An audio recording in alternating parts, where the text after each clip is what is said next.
Good morning to all of you. Welcome to Legal Matters. This video is mainly intended for the law of taught students. కొత్తగా చేరారు. Second కౌన్సిలింగ్లో చాలామంది వచ్చారు కాబట్టి వారికి ఉపయోగపడుతున్న ఉద్దేశంతో ఈ రోజున స్పెసిఫిక్ టాట్స్ గురించి డిస్కస్ చేద్దాం. సో టాట్స్ అనేవి ఎక్కువగా against right to person or trespass to person అంటాము, right to the so called respect and right to property. వీటి మీద ఎక్కువ వయలేషన్ జరుగుతూ ఉంటాయి. దీనికన్నా ముందు అందరికీ లీగల్ కాన్సెప్ట్ ఒకటి ఈరోజు చెబుతాం.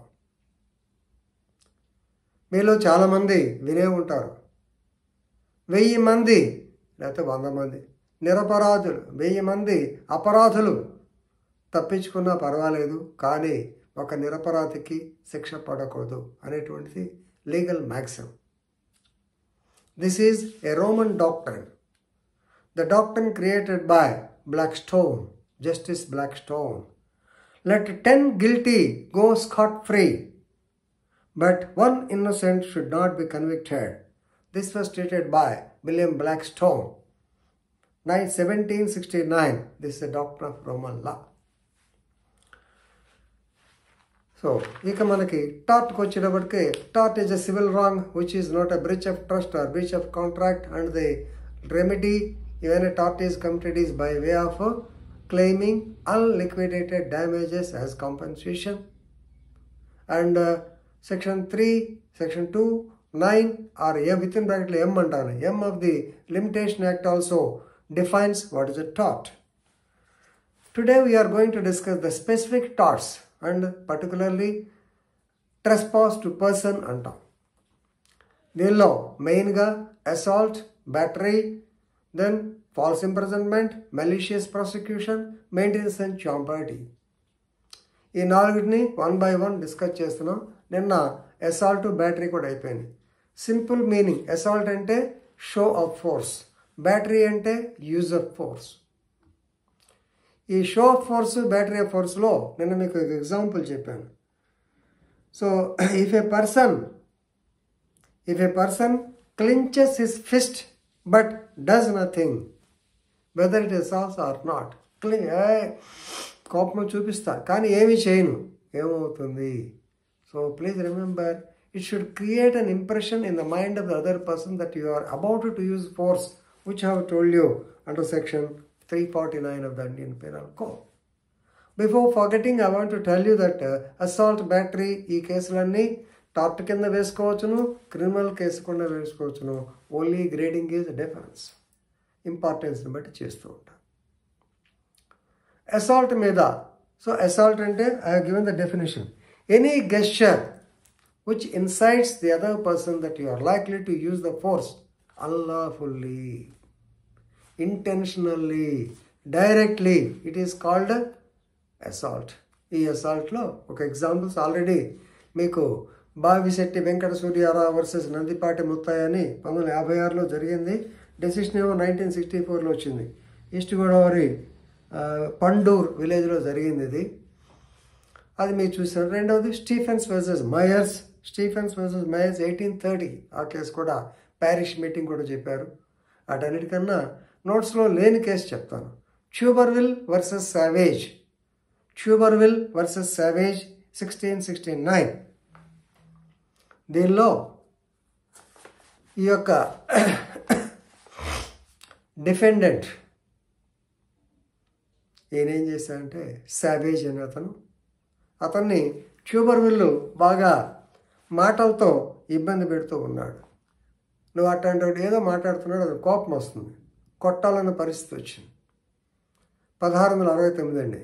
అతని దగ్గర ఒక స్వోర్డ్, పాతకాలంలో సోల్జర్ ఉంటాయి అలాంటి స్వోర్డ్ ఉంది.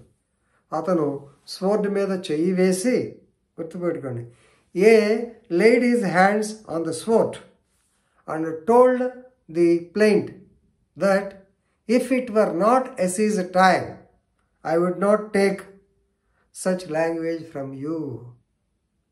ఒరే వెధవా, నీ మాటలో చాలా తప్పుడు మాటలు మాట్లాడుతున్నావు, కానీ ఇది ఎసీజ్ టైం అయినందువల్ల ఏమీ చేయలేకపోతున్నాం.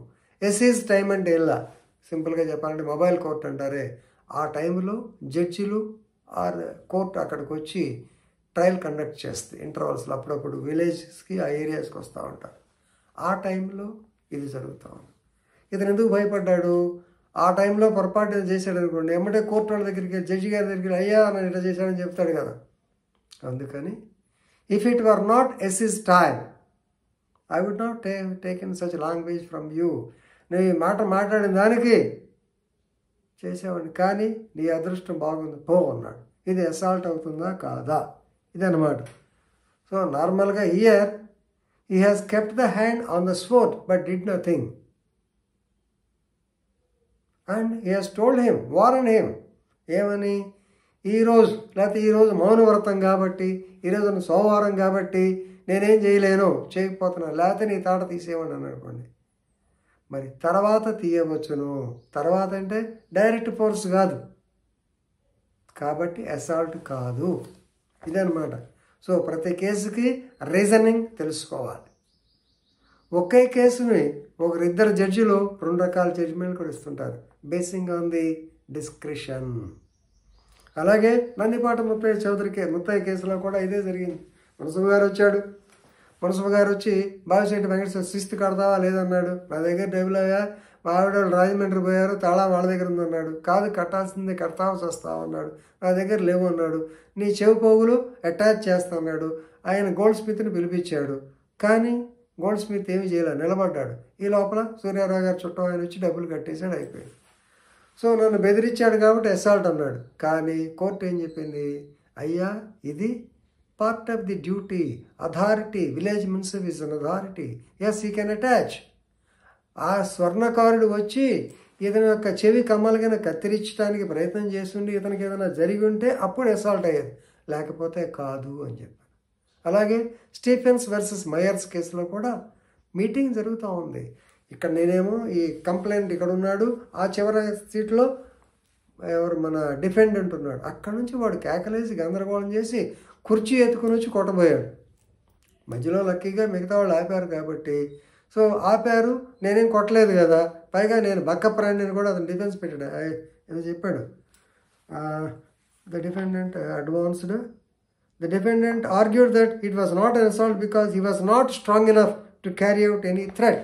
అయ్యా నన్ను చూస్తే భయపెట్టేవాళ్ళు లాగా ఉన్నారు, కానీ మనిషిని చూసి మనం అనుకోకూడదండి. కోర్టు ఒప్పుకోవాలా, ఎందుకంటే మిగతా ఎవిడెన్స్ కూడా ఉంది కదా.